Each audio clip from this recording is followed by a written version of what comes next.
En 2024, le taux d'épargne moyen des Français est d'environ 18% de leurs revenus.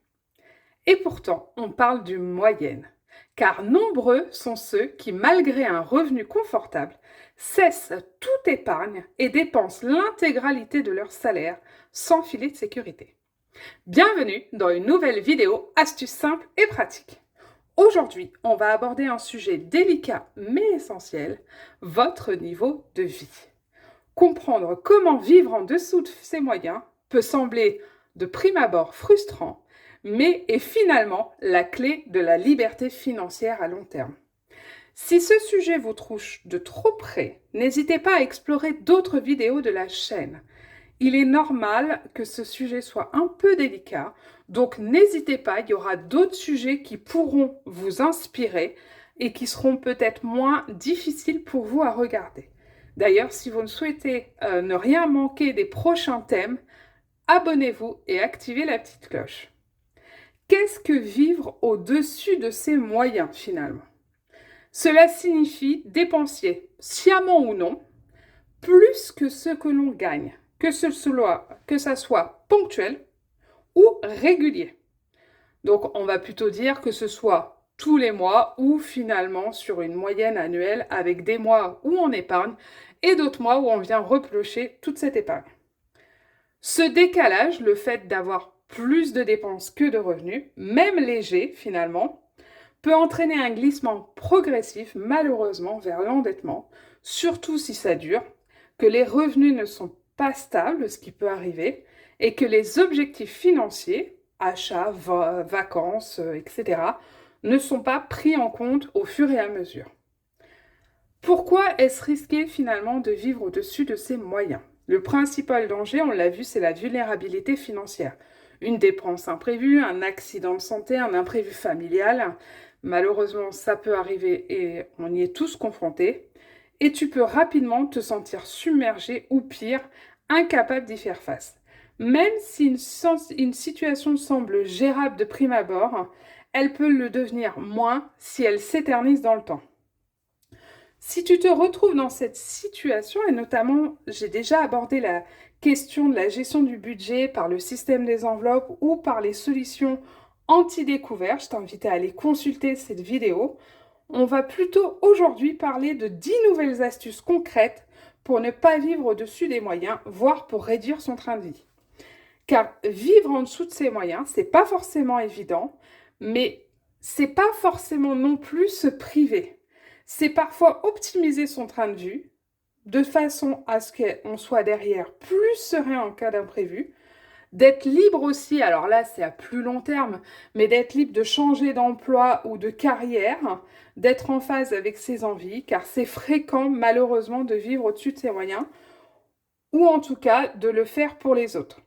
D'ailleurs, pour la partie je vis pour les autres ou je dépense pour les autres ou je vis au-dessus de mes moyens parce que la norme est là, je vais faire une autre vidéo parce que ça sera vraiment l'histoire de l'apparence et là aussi sans aucun jugement. Et c'est un petit aparté que je fais quand je dis qu'on vit tous, moi-même, je vivais au-dessus de mes moyens, pas de façon inconsidérée, mais quand même, finalement, je n'arrivais pas à épargner avant de me plonger sur ce problème-là. Donc, il n'y a aucun jugement. Et si vous n'avez pas envie de vivre en dessous de vos moyens parce que pour l'instant, vous avez besoin de ça, il n'y a pas de problème.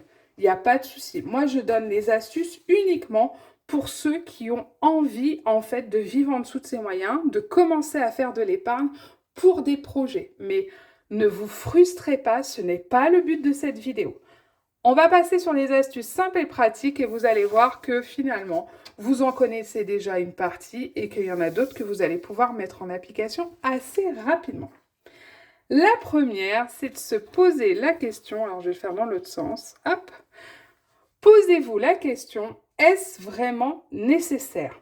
Parce que là aussi, quand je disais que des fois on vit au-dessus de ses moyens, et que ce soit consciemment ou inconsciemment, il y a des choses qu'on ne va pas forcément remettre en cause. Alors oui, tu as envie d'aller acheter un lave-vaisselle, peut-être que tu vas te poser la question, un lave-vaisselle, est-ce que je le prends à 300 ou à 1 300 euros?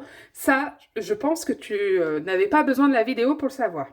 Par contre, il y a des choses où on ne se rend pas forcément compte, et là, je vais en donner une. Est-ce vraiment nécessaire, même sur un poste de dépense qui paraît essentiel, mais je vais parler du loyer. Alors, ok, oui, euh, c'est nécessaire d'avoir un logement, il n'y a pas de souci, mais est-ce que finalement, au fur et à mesure, on n'a pas vu trop grand, par exemple? Est-ce qu'un déménagement pour un logement plus petit, voire une colocation, pourrait alléger ses frais? On peut avoir eu besoin à un moment d'un logement grand, et puis finalement, les enfants sont partis, ou on se rend compte qu'il y a une ou deux pièces qu'on n'utilise pas. Est-ce que ça ne serait pas le moment, là aussi à voir, hein, parce qu'il y a des avantages, mais il y a des inconvénients aussi, mais est-ce que ça ne serait pas le moment de voir si finalement il faut déménager pour plus petit, ou prendre une colocation? Ça peut vraiment permettre de vivre en dessous de ses moyens si on allège le budget sur un poste de dépense qui est quand même assez important. Deuxième astuce, adopter les bonnes habitudes, les habitudes utiles plutôt que des habitudes coûteuses. Je vais donner un exemple, qui est un exemple que je pense tout le monde a plus ou moins, c'est le forfait mobile, le téléphone portable. Euh, voilà, il y a des fois, on nous fait des offres de forfait en disant pour 15 euros, vous avez 200 gigas d'internet. C'est vrai que c'est tentant. On se dit, bah oui, c'est vrai que c'est pas cher, que finalement, si je vais en prendre un plus petit, qui est par exemple, je sais pas, 40 gigas à 10 euros, vous vous dites, attendez, 40 gigas, 10 euros, 200 gigas, donc pratiquement 5 fois plus du coup. Ouais, c'est ça, 5 fois plus. 15 euros. Ah bah clairement, faut que j'aille sur celui à 15 euros parce que franchement, je vais payer beaucoup moins cher. Bah, pas forcément. Parce que si vous n'utilisez par exemple que 30 gigas par mois, ben, vous allez économiser 5 euros. Parce que au lieu de payer un forfait à 15 euros pour 200 gigas que vous n'utilisez pas, celui qui est à 10 euros, certes, il n'y a que 40 gigas dedans, mais de toute façon, vous n'en utilisez que 20 ou 30, ben, ça vous suffit largement et vous n'allez payer que les 10 euros et non les 15 euros. C'est vrai que c'est la même chose aux courses quand on a le prix au kilo. Il faut vraiment regarder en fonction de sa consommation.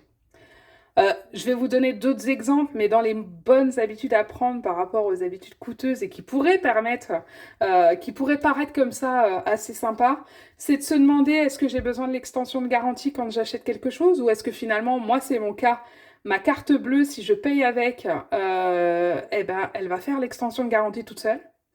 Est-ce que dans un fast-food, j'ai besoin absolument du menu XL? Est-ce que je le prends finalement par habitude? J'ai besoin de tel menu XL, alors qu'en fait, ce jour-là, j'ai moins faim. Et finalement, le menu basique m'aurait suffi. Voilà. Donc, c'est vraiment de faire attention aux habitudes qui finalement n'en sont peut-être pas des bonnes. Autre astuce pour vraiment vivre en dessous de ses moyens, c'est d'attendre 15 jours avant chaque achat non essentiel. Vous allez voir que souvent, l'envie va passer. Et vous allez aussi éviter du coup les achats impulsifs, ceux qui sont des effets de mode. Voilà, posez-vous la question et si vous n'y repensez pas, c'est pas bon signe. On en parle régulièrement et pourtant c'est important, c'est de renégocier ses contrats, que ce soit l'assurance, la banque, l'internet, l'électricité, etc. Chaque euro économisé compte. Là aussi, est-ce que le forfait que vous avez pour le contrat d'électricité vous correspond? Est-ce que ça correspond à vos besoins? Heures creuses, heures pleines, les jours de variation, je crois que c'est tempo que ça s'appelle, qui permet d'avoir des jours plus chers que d'autres moins chers. Est-ce que les plages horaires de mes heures creuses, heures pleines me vont? Est-ce que la capacité maximum me va, etc., etc. Je pense qu'il y a plein de trucs. Moi, récemment, au mois de juillet, je crois que c'était cet été, j'ai tout simplement renégocié, puisque j'avais une option que je n'avais pas vue sur ma carte bleue, une option qui, alors certes, 1 euro par mois. Mais mine de rien, 1 € par mois, c'est sur 5, 10, 20 ans, une option qui ne me sert pas. Franchement, ça commence à accumuler. Donc n'hésitez pas à regarder tout ça et aller vraiment dans le détail. L'assurance, c'est les franchises, c'est tout ça. Ensuite, pour vivre un petit peu en dessous de ses moyens, c'est de réduire sa consommation. On parlait tout de suite d'énergie, on parlait de chauffage avec l'électricité. Ça peut être la nourriture. Je ne vous parle pas de vous priver, mais je vous parle simplement de vérifier si c'est encore nécessaire. Je vais reprendre le chauffage, l'électricité, le bois, le fioul, le gaz, peu importe comment vous êtes chauffé. Baisser légèrement peut permettre de faire des sacrées économies d'électricité ou de consommation énergétique, en tout cas pour le chauffage.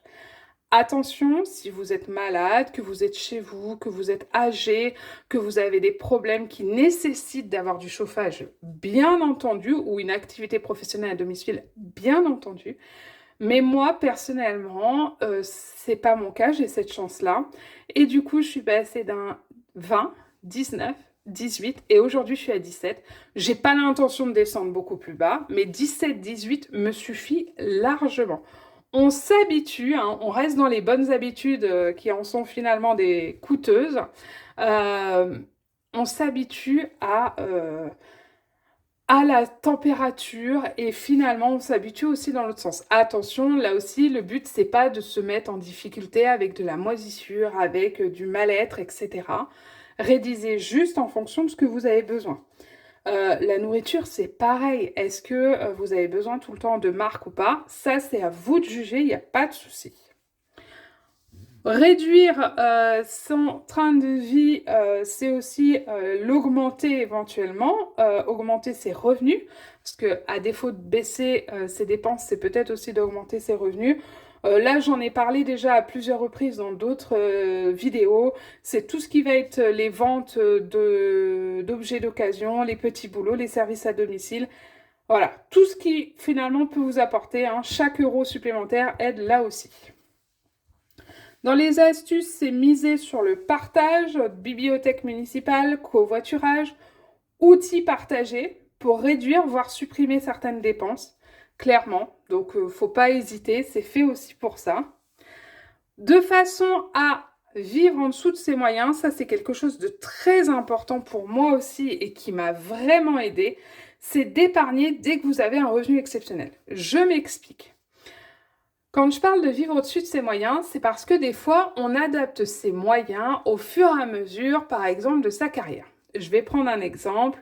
Vous avez une prime d'ancienneté, chaque année elle augmente, et chaque année, je vais faire très simple, parce que c'est jamais aussi simple. Chaque année, par exemple, j'ai 20 € de plus net par mois. Et je me dis, quand je renouvelle ma voiture, admettons que je prends un leasing, ce qui n'est pas mon cas, mais c'est pour donner un exemple concret. Par exemple, j'avais 300 € de location de voiture en leasing par mois. Oh ben, cette fois-ci, quand je vais renouveler ma voiture, vu que j'ai augmenté ma prime d'ancienneté, je vais passer à 320 €. Et en fait, petit à petit, on augmente. Alors, ça peut être la voiture, ça peut être les loisirs, les vacances, etc. On a toujours cette impression qu'il faut se récompenser, ce que je comprends, mais on peut se récompenser par d'autres façons. Mais en fait, dès qu'on a un revenu un peu exceptionnel, une augmentation, une prime, l'ancienneté, les bonus, l'argent qu'on peut recevoir des fois à Noël, etc., on va venir augmenter son train de vie. Par exemple, je sais pas, j'ai un cadeau de Noël, c'est un abonnement à Disney+. Voilà, allez, admettons. Et ben finalement, je me crée une obligation après, parce qu'une fois que je me suis habituée, je dis pas que c'est nul, hein, Disney+, loin de là, chacun fait ce qu'il veut, il n'y a pas de problème. Mais je me suis habituée à ça, l'année suivante, je vais me le reprendre alors que j'ai plus l'argent de Noël. Et là, pour le coup, j'ai augmenté mon train de vie sans vraiment augmenter mes revenus, puisque c'était quelque chose qui était exceptionnel. Donc moi, ce que je conseille, c'est plutôt d'épargner. Je sais, mais c'est pas une frustration, puisque finalement, c'est de l'argent qu'on n'aurait pas forcément dû recevoir. De mettre de côté pour plus tard le dépenser s'il y a besoin sur une voiture, sur un cadeau exceptionnel, un achat à part, etc. Dans le train de vie, c'est de faire Autre astuce, neuvième astuce, c'est de faire soi-même certaines tâches si vous aimez, je dis bien si vous aimez. Forcément, c'est moins cher. Parfois, ça peut détendre, notamment la tonte de la pelouse, la cuisine, etc. Mais ça doit rester un plaisir, ça ne doit pas être une corvée et ça doit aussi correspondre à votre mode de vie dans le sens santé. Parce que malheureusement, il y en a qui maintenant, aujourd'hui, ne peuvent plus, par exemple, faire le ménage chez eux pour des problèmes de santé. Donc ça, c'est pas pour eux. Mais il y a d'autres astuces, hein, donc voilà. Mais faites vous-même, ça peut vraiment faire du bien. Et ça serait un peu dommage de faire son ménage et sa tonte si finalement derrière, c'est pour aller prendre un abonnement à la salle de sport. Voilà, je dis ça, mais voilà. C'est la c'est une astuce qui pour moi semble logique, mais c'est vrai que des fois on se laisse entraîner parce que c'est aussi dans les mœurs, etc. Dernière astuce, c'est la 10e. Vivez selon 90% de vos moyens, pas les 100%. Alors, c'est facile à dire, mais voilà, c'est quand même quelque chose qu'il faut au moins tendre vers ça. C'est pas... c'est pas pour se priver, loin de là, c'est de s'habituer finalement et de se dire je n'ai que tant d'argent quand on peut, hein, pas quand on a un budget qui est très serré et qu'on a déjà que l'essentiel, qu'on n'a aucun plaisir. Je parle vraiment pour des gens qui vont avoir un budget correct. Eh ben, essayez de vivre avec 90% de vos moyens et vous verrez, ça change parce que on s'habitue, comme pour tous les autres astuces, c'est une histoire d'habitude. Voilà, c'était 10 astuces qui pour moi sont concrètes, qui m'ont permis de vivre en dessous, voire bien en dessous de mes moyens. Quelles sont celles que vous connaissiez, que vous appliquez déjà? Lesquelles vous tentent le plus? Dites-moi en commentaire, j'ai hâte de vous lire. Et je vous dis à très bientôt pour une nouvelle vidéo pleine d'astuces. Bye bye!